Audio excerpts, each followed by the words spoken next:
Hi, Mystery Recapped here. Today, I am going to explain the American prison action thriller film called Escape Plan. Spoilers ahead. Watch out, and take care. The movie starts in a high-security federal prison in Colorado.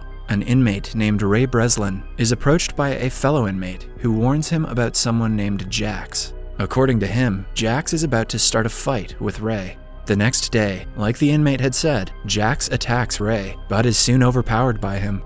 Ray wins the fight, but because of the commotion, the prison guards put him into the isolation area of the prison. It is a high-security area that only the dangerous inmates are brought into. Ray is then put into a tiny room with no windows and only a toilet. He is also watched upon at all times through a security camera. The only possession he is allowed to have is a Bible. Ray quickly begins to devise a plan to escape from the prison. He has already analyzed the layout of the prison and found that the high security area is beside the fire garage. Next, he notices that the prison is short on guards, which makes his work easier. For several days, Ray watches the guards and figures out their regular behavioral pattern, including going out to smoke for exactly 7 minutes.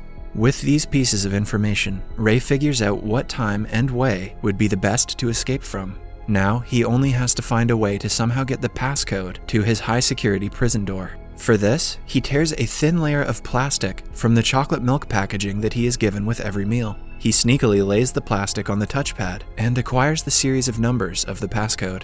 With the numbers in hand, it is easy for him to figure out the sequence. He also manages to inform his team outside the prison to create a distraction at exactly 4 on the day he will escape. Finally, he executes the plan one day. As the guards go for a smoke break, he uses the passcode to get out of the cell. Then, through a vent, he enters the unguarded fire garage. At this moment, his team causes a fire outside the prison as a distraction. The firemen take the fire brigade outside, and Ray manages to go out with them by latching himself to the bottom of the vehicle. After finally getting out of prison, Ray drives away with his teammates, Abigail and Hush. They leave him by the side of a telephone booth where the police eventually find and arrest him. However, before they can take Ray back to the prison, a man named Lester Clark arrives at the scene and talks to the guards to let Ray go. In the following scene, we see Lester and Ray talk to the prison head. It is finally revealed that Ray is actually the founder of a security firm called Breslin Clark that tests the security measures of prisons. He is not a criminal, but a businessman who goes to several prisons as an inmate to check if they are escape-proof. Over the years, he has garnered a reputation as the man who can escape any prison. The prison guard is beyond surprised and thankful for Ray's feedback on how they can make the prison's security better. After the meeting, Ray goes to his office for the first time in 5 months. He solves the world's dumbest computer problem and impresses his friend. His business partner, Lester, has scheduled a meeting with CIA operative Jessica Miller. She wants Ray to test a new top-secret prison for disappeared persons, on the condition that Ray and his team cannot know the prison's true location. She offers him millions of dollars for the deal, but Ray is skeptical of the idea. He only agrees to go when his partner Lester requests it of him. They provide him with a fake identity of a Spanish terrorist for hire named Anthony Portos. On the day he is supposed to go to the prison, Abigail places a tracker in his arm, as per protocol. However, things start going south when he is kidnapped and drugged to be put in prison, so its location remains anonymous. His abductors also painfully remove the tracker from his arm, as Ray loses consciousness. When he wakes up, Ray finds himself in a glass cell on top of a platform. Around him are several similar cells, with prisoners in them. They are being watched through moving cameras. Ray is then brought to meet the prison warden, Hobbs, who introduces himself. Ray is confused because he was told the prison warden is a person named Marsh. Knowing something is off, Ray cites his evaluation code, which is supposed to get him out of the prison in case of an emergency. However, the warden completely ignores it and declares him an inmate.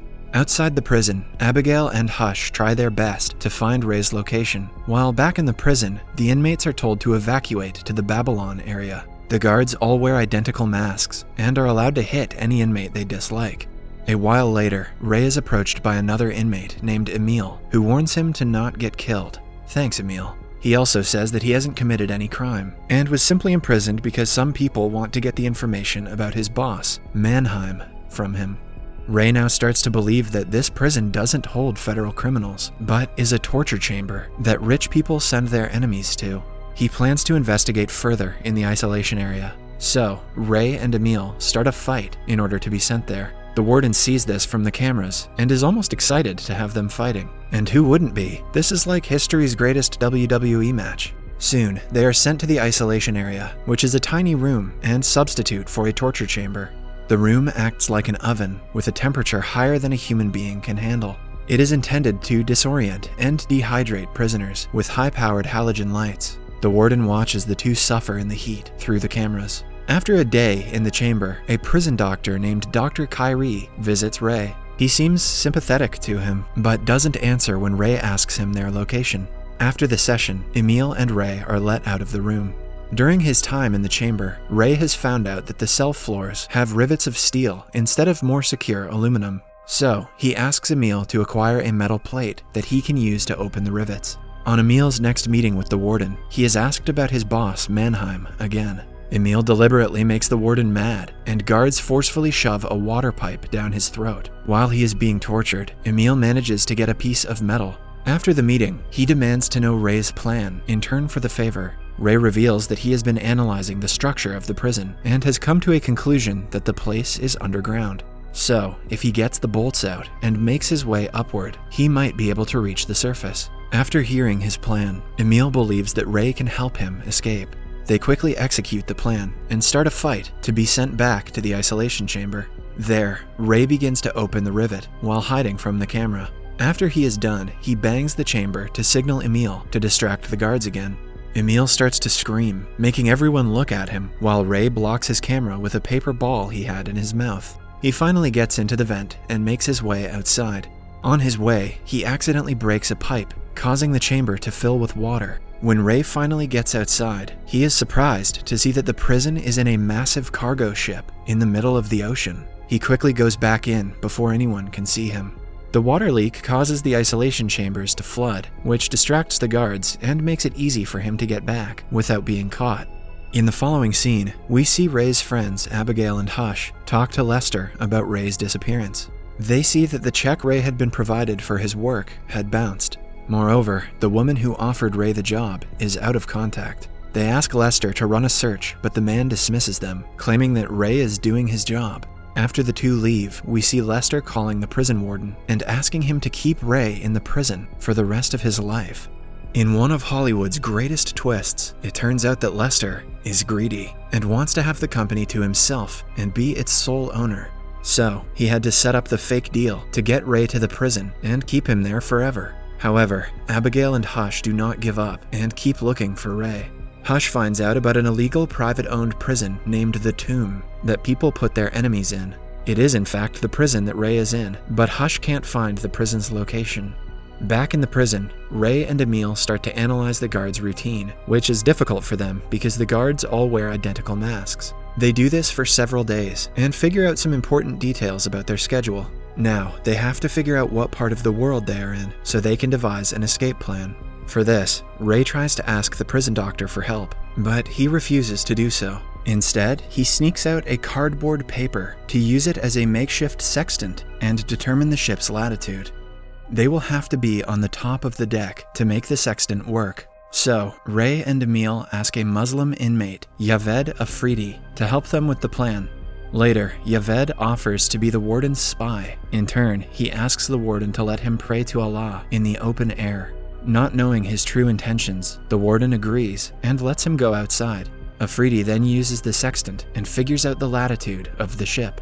Using this information, Ray deduces that they are in the Atlantic Ocean near Morocco. He and Emil are still not sure about the location, but they have to think of a plan soon.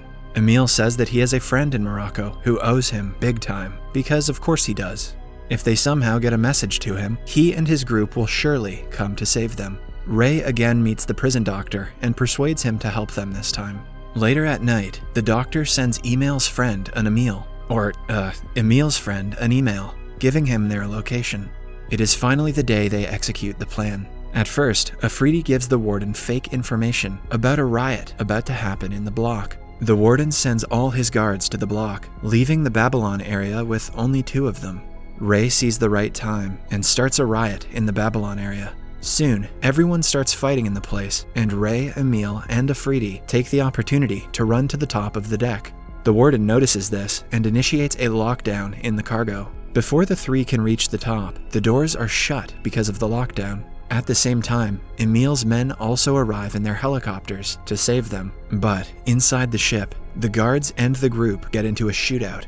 Afridi gets shot in the process and cannot move anymore. Ray quickly thinks of a plan, an escape plan, and asks Emil to stay with Afridi while he goes to the control room to cut the power. This way, the doors to the top of the deck can reopen. After he leaves, Afridi asks Emil to leave without him because he knows he is too injured to make it out alive. Emil reluctantly does what the man says.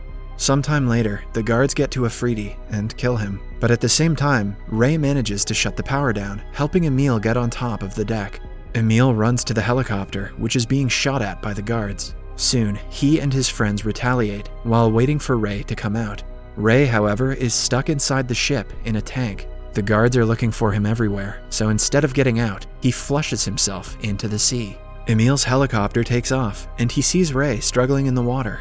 To help him, he throws the helicopter's ladder below. Ray latches onto the ladder and fires at the oil tanks on the ship. This causes an explosion that kills the warden and his men. At last, the two safely fly away in the helicopter and land on the Moroccan coast. A car comes to pick them up, and to Ray's surprise, Jessica, the woman who had offered him the job in the prison, steps out of it. He is even more baffled when Emil says she is his daughter. It is then revealed that Emil is actually Mannheim, who everyone thought was his boss. He had lied about his identity so his enemies wouldn't kill him. Jessica knew her father was in prison, so she had to get Ray imprisoned to get him out. Before leaving, Jessica tells Ray that his business partner, Lester, got involved with the prison warden and demanded they keep Ray forever, so he was in fact betraying him. In the following scene, we see Ray and Abigail together. Abigail informs him that Lester was offered a job as CEO of the prison if the prototype Ray was staying in proved to be inescapable. After learning that Ray has escaped, Lester packs his bags to flee, but Hush and Abigail track him down and put Ray's revenge plan into action.